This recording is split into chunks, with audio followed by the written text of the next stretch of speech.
Hello and welcome to the best mods of Starfield, where we attempt to cover pretty much all the best mods that get dropped daily. So many different mods getting thrown at us. I'll try pick some of the more interesting ones and most definitely the best mods for you to give a try on Starfield. And more importantly, keep you in the loop of what's out there. Get anything out of these kind of videos, consider liking and subscribing. Come along for the journey. Let's get into it. Neon is the most cyberpunk city that we have in Starfield. And now we have a mod called Neon Vertigo, a Neon Overhaul environmental immersion mod with the intention of transforming Neon into a truly cyberpunk cityscape. Neon Vertigo adds so many little details that you might not notice initially, but as you step around, you'll get definitely a little bit more of a feel of cyberpunk. With a lot more screens and advertisement in certain locations that really settle into the Neon theme and feel. An excellent little mod by Speak Elf, and it's incredible how this mod fits in so perfectly with the overall Neon feel and design. And we have someone sleeping on the floor here. Don't think I've seen that before. Let's go say hello. This mod is a really perfect mod for people looking for a bit more of a cyberpunk feel to your Neon city and giving it a lot of life and immersion if that's your kind of thing. Now this mod doesn't just make it feel like a cyberpunk theme park, but when you look up, they've re-added the sky-high lightning rod dome, and we get these terrific lighting effects of lightning and energy pulsing through this system. So we'll just hang on and see if we can see it in action. There you go. You can see some of it happening over there. And there it is again. The mod also makes all the buildings much taller, so you get a much better grasp of scale and height in the Neon City. Mod has added a lot of fun extra little bits of lighting. You can check out some of these signs. They're so much larger and grander than before. If you're looking for a coffee, then you can come chill out at the newly renovated Terra Brew that's added some nice seating and visual finesse to it. So not only has the interior been transformed, but many aspects of the lighting and atmosphere of the exterior has changed dramatically to a much more darker cyberpunk tone. Lots of little features and little bits and pieces you won't notice at first, but then when you start looking, you'll notice a big difference. For an immersion mod, this is a terrific update to Neon, and I highly recommend brightening up your Neon, get that cyberpunk look and feel. This mod is small but interesting to me, as it will be particularly interesting to you survivalists who plan on extreme mode and need to really count every single calorie and energy and health that you can get your hands on. This mod is called Break Apart Multipacks by none other than Pancake Mix, a very fitting name. And what this mod does is allow you to go in and find these huge meals and consume them, but not consume the whole thing. It is going to break apart the individual represented meal packs into separate pieces, so no more wastage. So it's kind of brilliant. It's just a funny mod in my mind, but perfect for survivalists. It didn't really make sense you'd be eating that many battle meals all at once. So now you can break them down. Now this will impact your sushi roll multi-pack, your UC battle meals, etc. So all of them now can be broken down into single units, and then you can just eat them as well. Keep in mind, you will need to assign the broken down meal packs probably into its own quick slot, because they change into a completely different item. I thought this was kind of interesting. It's a very small change, but it does add a lot of realism and logic to the game in terms of utilizing battle packs for once. So I really do like this. It is a bit funny to me still, but definitely a good one to add, particularly for you survivalists. Let's keep moving. We have another amazing decorated home right next to Chuck's, but this time in a very unusual and different location, which is excellent to see. This one is in New Homestead, and you probably always wanted to live right in a museum. Well, now we get a choice to purchase the New Homestead Old Earth is Flat. You head to the terminal, we can check the description, and we can also purchase, and it only costs 8,000. Now, unlike many of the other apartments we visited, this one is half museum, half your home. The mod is called Green Foxhole Player's Home, New Homestead Old Earth Flat. And not only does it include these incredible old Earth models and replicas from a time long forgotten in Starfield, but it also comes with this really neat little function of being able to control the lighting. You can simply flick a switch and all the lights go off, which is pretty neat. It also has a decorator. You can go here and then decorate the house as you would please. Very spacious, so lots of things you could incorporate here. Even the oven works, as long as you have the oven mod, I assume. So that's really neat. You got a functioning oven. Cook all those sardine on toast and pizzas with pineapple. Some really nice little details here for a museum home, and probably the first of its kind that we've seen. Now, do you guys know what this thing is here? How about this? Times are changing. But not only does it have all the basics that you need. It has a very big shower, toilet, and more importantly, it has a good workstation room with all the different workstations that you would need, including the self-service bounty clearance board. So that's really nice and handy. See if we've got any bounties. We're all good. There is another light over here as well that you can flick on and off that will turn the lights on the museum. So nice little touch there. A few little hangers to hang some backpacks, bits and pieces everywhere. My only gripe with this is that it needs more lighting. Needs some lights here, some lights here probably, but that's just me personally. Otherwise, a really nice brand new location for you to call home. So in order to find this amazing new apartment, you'd have to go to Hometown. And once you visit it, at least for me, you will get the quick travel icon once you purchase it. It may come up beforehand for you. But in any case, once you land on New Homestead, you'll land at this location, which you're probably very familiar with. We just need to walk into here. We just need to walk past the security and then down this ramp and stairs and then down into the New Homestead. And then we are in the museum. Go past the junk store, which is very important. And then we just hook a left and there it is. A really nice and unique concept to making a new home for you in Starfield. Let's keep going. This next mod is extremely simple and adds a nice little bit of extra detail to a few NPCs around Starfield by adding LEDs to various NPCs. It's a very subtle change, but it does make a very noticeable difference and actually makes a lot of logical sense to have LEDs on a lot of these devices. So it's really nice to see. However, keep in mind this will conflict with any other mod that changes your USC security and any other NPCs that this mod touches. We'll go have a look at a couple of the other NPCs that are incorporated into this small visual change, but it's very nice, a bit more realism. And let's see how close we can get into this screen. We can almost read it. Now this mod is called Starfield NPCs LEDs, and that is by Zone 79, but they're very nicely detailed and it does look a lot better on NPCs. So neat little mod. Looks like this guy's running out of oxygen.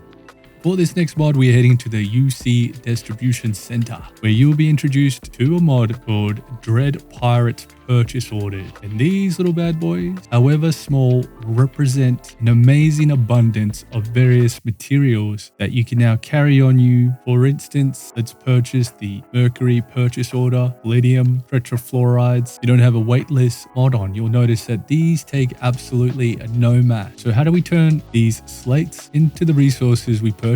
Well, how do we do it? We head to an industrial workbench where we can then convert that purchase order into the desired material. Now, of course, these materials being packaged and delivered to the workbench will cost extra upon purchasing. However, the ease of use and the weightless effect of this way of managing a large quantity of materials is a really neat way to navigate around being encumbered all the bloody time when you have to mine all these materials. A terrific mod that will save you a ton of time in crafting the ultimate base, as you'll be able to access materials across the galaxy much easier. Keep in mind that you will have different availabilities of these resources dependent on the merchant and where you go. So the mod description does point out exactly where you'd want to go for the various materials. So you can check that and have that as your resource. But a stroke of brilliance, excellent mod. Let's keep moving. Are you too poor to afford one of those beautiful homes in New Atlantis or any of the other various areas in this giant world? Well, how would you like to have the keys to the kingdom to become a real estate tycoon? Well, head over to the lodge. You're going to need to head to the roof terrace of the lodge, where we are going to find a giant chest. And if we open that chest, we have every single house key and 100,000 credit. This brilliant mod is called House Keys, and it is by Mark Bridgman. And it gives you access to all the real estate you could possibly want without having to spend a cent, and end in one handy but beautiful location. Quick side note, if anyone knows how to get rid of that, my son has turned into a square. Trying to figure out which mod that is. Taking these keys will allow you to access all the various real estates across the galaxy. This will be great for people who have played the game a few times that want to get access to these quickly, or if you just want to cheat and be a real estate tycoon and enjoy decorating. Whatever the reason, this is a nice little mod to add to the toolkit. Just give you a lot of freedom to get into decorating and making a nice house and home of this world. Really nice mod, simple and effective. Let's keep going. Aww, doesn't this little flushy look damn cute and sweet and innocent?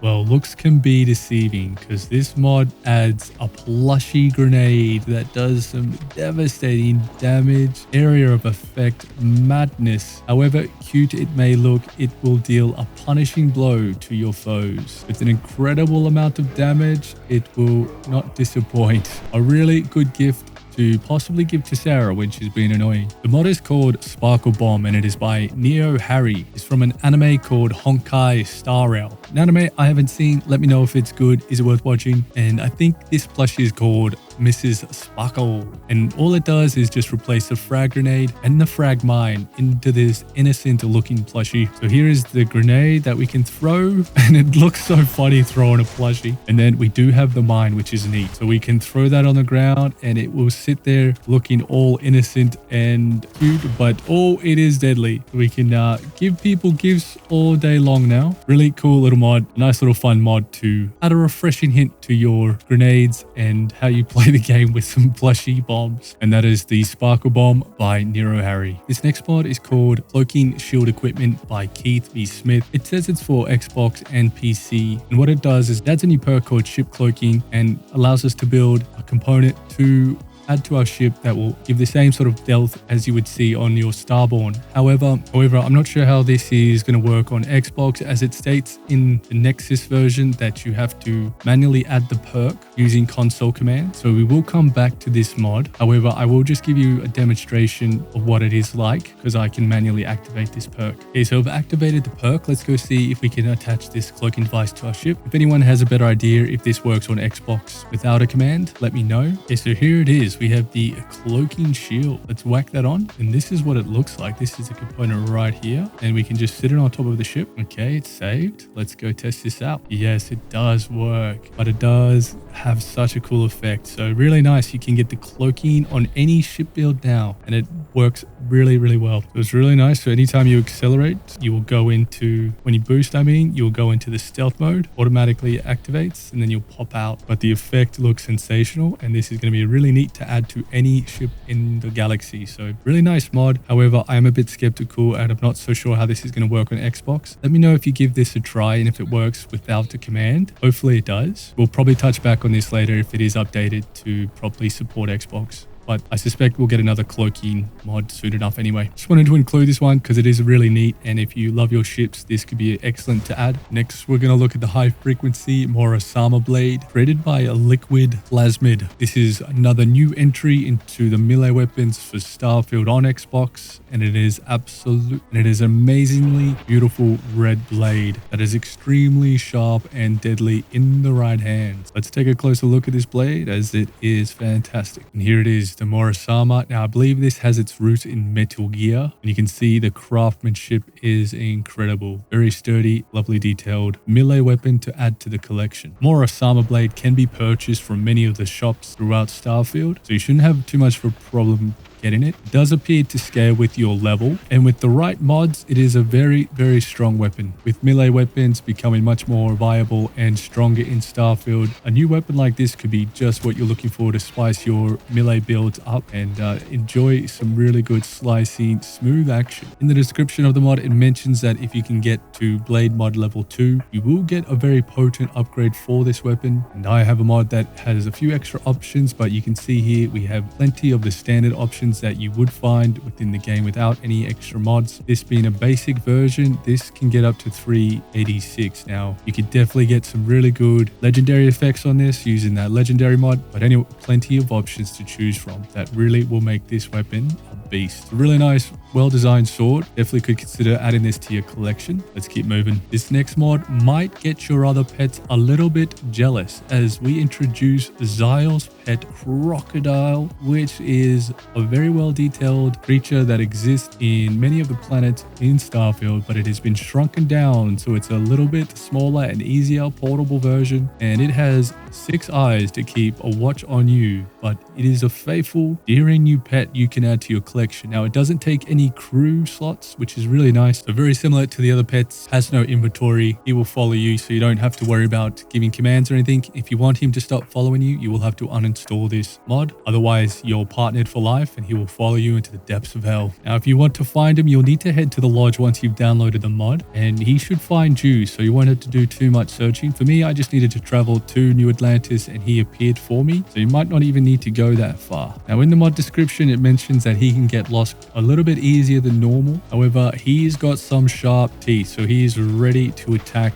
and he comes at quite a high level. I think his level is like 300 or something, so he's quite a tough little guy. Should be able to take on many different enemies that you have. Now, there will be some weird animations that you'll see where he walks and there'll be a lot of rocks and stuff kicked up. Nothing can be done about that at this point in time, but the mod creator says they will look into fixing this down the track. Now, there is some cautionary tales to this mod. I have noticed that if you attack him, he will turn into your enemy and attack you, and that can cause a bit of problems. So just keep that in mind. This is pretty early stages, so he's going to need a little bit more work, because I'll just show you in a moment. We'll attack him. I'll just show you what I mean. So if we attack him, he can get pretty cranky. Yeah, he doesn't seem to be doing it now, so just be mindful. He might not do it, but before he was attacking me, maybe it was something else happening. But a really nice little friend to add to the collection. I'm loving having all the little pets. Nice to see we've got a crocodile who seems to be going off on his own little journey right now. And that is Zyle's pet crocodile. Thank you very much for watching. If you get anything out of this, consider liking, subscribing, commenting. Let me know what you think about some of these mods. You can let me know what mods you'd like me to cover, or if there's anything on your mind, just drop it in the comment. Thanks again, and peace.